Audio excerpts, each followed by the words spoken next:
Hello students, welcome to my channel. আজকে হচ্ছে ইতিহাসের 3 নম্বর স্কুল আরামবাগ হাই স্কুল। দেখো, থিওরি অফ ট্যাক্সেশন গ্রন্থের রচয়িতা হলেন অ্যাডাম স্মিথ। নিম্নযাজক সম্প্রদায়ভুক্ত হল গ্রামীণ পাদরি। ফরাসি সংবিধান সভা কর্তৃক ঘোষিত ব্যক্তি ও নাগরিকের অধিকারের ঘোষণাপত্র। মোট ধারা ছিল কত? 17টি। বিপ্লব পূর্ব ফ্রান্সে সামন্ত প্রভুকে কৃষক কর্তৃক উৎপন্ন ফসলের মাধ্যমে প্রদেয় করকে বলা হতো কি? টেইলি। যাদের হাতে বাস্তিল দুর্গের পতন ঘটে তারা হলেন কে? জনতা।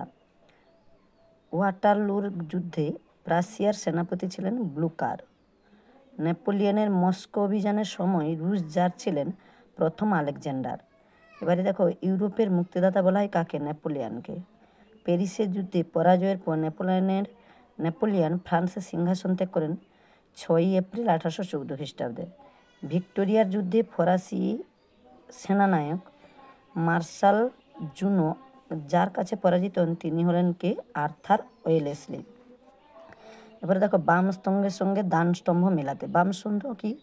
গেবেল কি হবে? লবণকর। কেহিয়ার্স কোনটা হবে? অভিযোগের তালিকা। ব্রেটন ক্লাব কোনটা হবে? না, জ্যাকোবিন দল। ঠিক আছে, এরপরে চলে আসছে 4 নম্বর প্রশ্ন বিচিত্রায়। দেখো, ফ্রান্সের আইনসভা হলো কি? পার্লামেন্ট। ফরাসি জাতীয় মহাসভা আহ্বান করা হয় কত খ্রিস্টাব্দে? 5 মে 1789 খ্রিস্টাব্দে।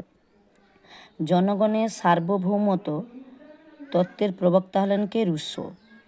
ফরাসি বিপ্লবকে অভিজাত বিপ্লব বলেছিলেন কে? বলেছিলেন লেফেভর। এবারে দেখো, 1795 খ্রিস্টাব্দের সংবিধান অনুসারে ফ্রান্সের শাসন ব্যবস্থাকে বলা হয় কি? ডাইরেক্টরি শাসন। নেপোলিয়ন কবে ফরাসি জাতের সম্রাট উপাধি গ্রহণ করেন? 1804 খ্রিস্টাব্দে। এরপরে দেখো, নেপোলিয়ন নীল নদের যুদ্ধে পরাজিত হন কার কাছে? নেলসনের কাছে। ঠিক আছে, নেপোলিয়ন সমগ্র ফ্রান্সকে কতগুলি প্রদেশে বিভক্ত করেছেন? সেটা কতটি? না, 83টি।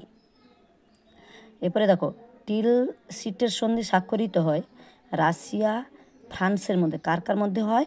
রাশিয়ার ফ্রান্সের মধ্যে। তারপরে দেখো, স্পেনের নেপোলিয়ন শাসক হিসেবে নিয়োগ করেন জোসেফকে। কাকে করে? জোসেফকে। এবারে আমরা এইখানে দেওয়া আছে 4টা, এর সাথে এটাকে আমাকে মিলাতে হবে। দেখো, মিলাচ্ছি। ফিজিওক্রাটস, তাহলে কোনটা হবে? ডি, মানে অর্থনীতিবিদ।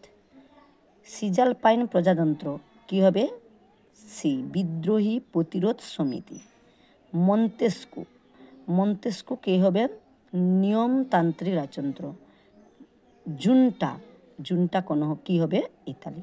তাহলে আজকে আমি 3 নম্বর এবং 4 নম্বর প্রশ্ন বিচিত্রা সমাধান করে দিলাম। পরের ক্লাসে 5, 6 করে দেব।